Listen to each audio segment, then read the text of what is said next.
This is the new Triumph Speed Twin RS, which Triumph says is, and I quote, the ultimate modern classic performance naked for riders who demand the ultimate in style and dynamic performance.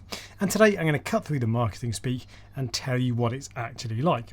Now, this is not one of the typical early bike reviews you see where a dealership lends a bike to an influencer, and I booked this test ride because this is a bike I will buy with my own money if I like it enough. And in fact, I test rode the previous generation Speed Twin a few months ago, and the only reason I didn't buy it was because it wasn't quite sharp enough for me, and it felt more retro than modern. So my hope is that the RS is the more engaging version of this bike that people have been crying out for since it came out. However, while I love sporty bikes, comfort is still massively important to me, so that's where I'm going to start. Now, the lines on the tank and the angle of the seat are pointing downwards, which gives the bike a really aggressive tilted forward look. And those angles look exactly how the seating position feels, i.e. like you're tilted forward a little bit more than you need to be, and it's a relatively face down arse up position for a naked bike. And that angle means you naturally sit right at the front of the seat, pressed up against the tank, and when I tried shuffling back in the seat a bit, the reach to the bars then became unnatural and felt a bit too far away. So the seating position isn't massively comfortable, and on top of that I found the seat pretty firm, so I think I'd want a custom aftermarket seat with a little bit more padding for my delicate buns. Now, given that Triumph raised the foot pegs on the RS and moved them further back, I did wonder if the leg bend might be a bit too much for me at 6'1" with a 34-inch inseam, but actually I found it fine. When I stopped after 45 minutes, which was about halfway through my test ride, I found I needed to stretch my back out a little, but my knees were totally fine, and I didn't feel too cramped in the legs. And for what it's worth on that point, I also didn't feel any weight on my wrists either, despite the tilted forward riding position. The suspension is also pretty firm, as you might expect, and it's not very forgiving on potholes. But to be fair, I think the suspension actually really suits this bike. It's not as firm as my MT10 is in sport mode, and it strikes a great balance of being nice and sporty without compromising on comfort too much. And if I buy this bike, I'll be using it for weekend blasts, taking my missus to the pub on a Sunday, and some general posing work. And for me, I think the bike is comfortable enough for that kind of riding. But while I could be tempted to do the occasional short tour on this, I really wouldn't want to have to cover any real distances. And overall, I found it less comfortable than my MT10, which has a much more upright seating position. Ergonomics are really personal, of course, so don't just take my word for it, and it's well worth swinging your leg over one, or ideally taking one out for a quick spin. And all I'm really saying is that the seating position is pretty sporty, and I personally wouldn't want this as my only bike. Moving on to the main event then, and the engine, which I absolutely loved. It's got loads of grunt at all times and really feels like it can hustle. When I tested the previous generation Speed Twin, it felt like it had to be in a very small rev band to get the most out of it, and I felt like I had to go through the gears quickly to keep it in its happy place. And that made it feel a tiny bit agricultural compared to more modern sporty bikes.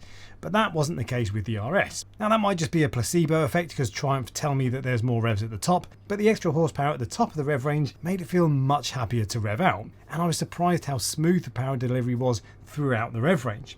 It's still only got 105 horsepower, so it's not tear your face off fast, but it's really torquey, and I didn't ever feel like I needed more power. So for me, the engine is perfect for this kind of bike. If you're a really fast rider, or if you get out onto some wide open roads, I'm sure it'll run out of puff, but for semi-sensible fun riding, it's absolutely brilliant. And the quick shifter on the RS model adds to the racy feel, and at full throttle I found it buttery smooth, and the down blipper was always spot on too. However, the quick shifter isn't perfect by any means, and is really jerky at low speeds, especially from first to second gear. And I found it didn't engage a couple of times at higher speed when I tried to change gear, so you really need to give it a firm upwards kick when you change gear. Now, all quick shifters can be a bit lumpy out of first gear or at slow speeds, of course, but this is particularly bad, and I think I'd probably use the clutch more than I do on any other bike I've ridden with a quick shifter. But if you use it where it's best, i.e. under hard acceleration or high revs, it really is great, and it makes the bike more fun to ride, which is good enough for me. As to how it sounds, for a stock exhaust I found the sound to be pretty good. It's nice and deep and does pop and burble a little bit when you close the throttle.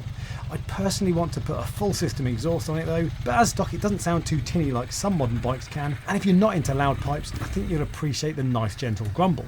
However, the engine does kick out a fair amount of heat. Because the exhaust and catalytic converter are tucked out of the way, you only get heat off the engine, not the exhaust, but I found my left thigh got warm pretty quick when I stopped, and the engine fans came on quite often when I was in traffic. It was about 18 degrees C or 64 degrees Fahrenheit on the day I rode it, and the heat didn't really bother me. But if you're in a hot country, you'll want to keep moving as much as possible, and I wouldn't want to commute through stop-start traffic on this in the summer. Now, one boring thing I really like about the RS was the fuel cap. On my Triumph Scrambler 1200, you had to unscrew the cap and physically remove it, which meant you then had to find a surface somewhere to put the fuel cap while you fill the tank up. But on the RS, you just lift the key cover up, turn the key, and you're in. Now, the downside of that is that you might find any other keys on your keychain end up touching the tank, so I'd probably keep the bike key just on its own and have my other keys separate.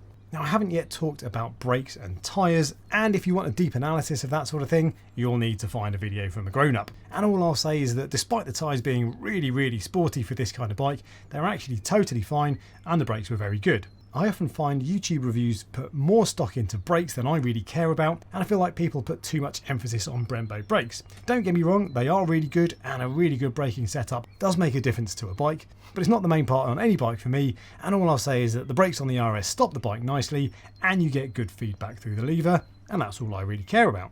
Moving on to the cons, and apart from the seating position, there were a couple of other things I didn't like. First and foremost is the dash, which really is pretty awful on a 15 grand bike. It's lifted from Triumph much cheaper 660 bikes, which are almost half the price of the Speed Twin, and it really doesn't suit the bike at all.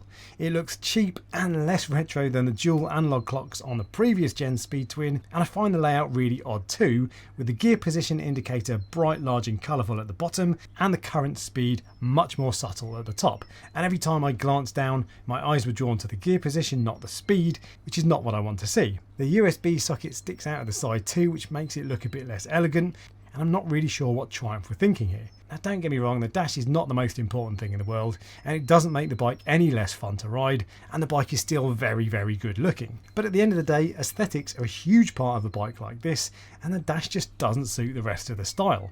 It's not quite a deal breaker for me, but I wouldn't blame you if it was for you, and I really hope that someone brings out an aftermarket clock in the future, or Triumph update it in a couple of years and make it backwards compatible so you can swap it out. I also don't like the Baja orange that this bike comes in. To be fair, it really pops in the sun, but it's not really my cup of tea, and I'd personally go for the sapphire black that I think looks super cool and stealth. But despite a couple of gripes, I really like the RS. In terms of aesthetics, I prefer the slightly more aggressive look the new panels and tank shape give, and it felt sharper all round to me than the previous gen Speed Twin, which is exactly what I'm looking for.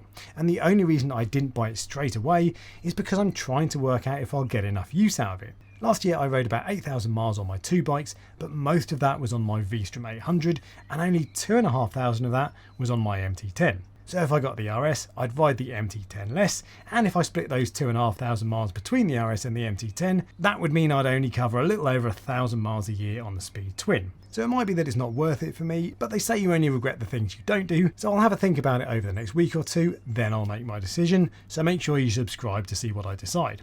And if you've got any questions, let me know in the comment section below on your way to the like button, and until next time, ride safe.